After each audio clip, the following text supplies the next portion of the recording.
நீ ஆசைப்பட்ட மாதிரியே ஆஸ்திரேலியா போகிறதுக்கு உனக்கு வீசா கிடச்சிருச்சு. இதுக்கப்புறம் நீ அங்கே போய் நிம்மதியாக சந்தோஷமாக இருக்கலாம்.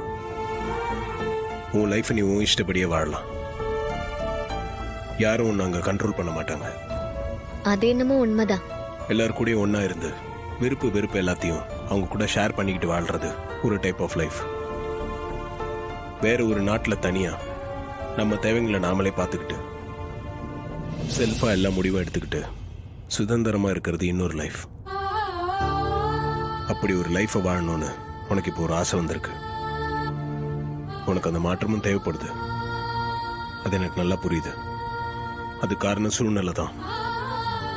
நான் பார்த்த பழைய ரேவதி நீ இல்லை. எப்பவும் கோவமும் எரிச்சலாகவும் தான் இருக்க. நீ பழைய மாதிரி ஆகணும்னா உனக்கு இந்த சேஞ்ச் தேவைதான். என்னை பத்தி இவ்வளவு தூரம் அக்கறையா யோசிச்சிருக்கே, அதுக்கு தேங்க்ஸ். நீ மகேஷ் பிரச்சனையை பற்றிலாம் யோசிச்சுட்டு இருக்காத. அதெல்லாம் நான் பார்த்துக்கிறேன். சரி. நீ ஆஸ்திரேலியா போகிறதுக்கு இன்னும் 3 நாள் தானே இருக்கு. ஆமா. உனக்கு தேவையான திங்ஸ்லாம் வாங்கிட்டியா?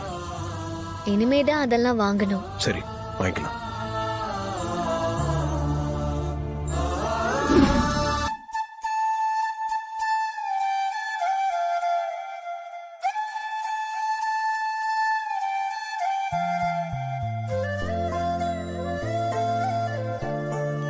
வாங்க சார், என்ன பார்க்கணும்? சூட் கேஸ் பார்க்கணும் சார். பாருங்க சார்.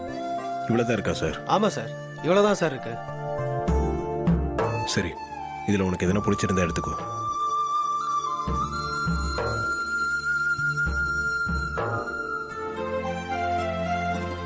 இந்த ப்ளூ பிடிச்சிருக்கு. அது ஓகேவா? சரிங்க, அதை கொடுத்துருங்க. ஓகே சார், பில்லிங் கீழே தான். வாங்க சார், வாங்க சார்.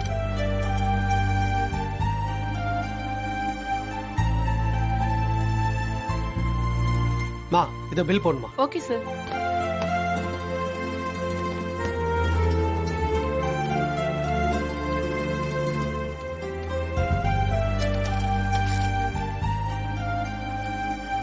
சார் எவ்வளோ சார்?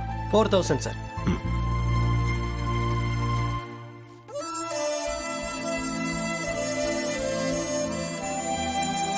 இந்தாங்க.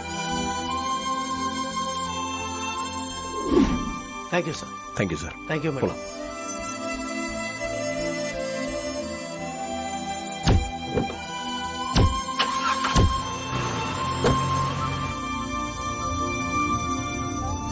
ஆஸ்திரேலியாவில் இப்போ வெதர் ரொம்ப கோல்டாக இருக்கும்.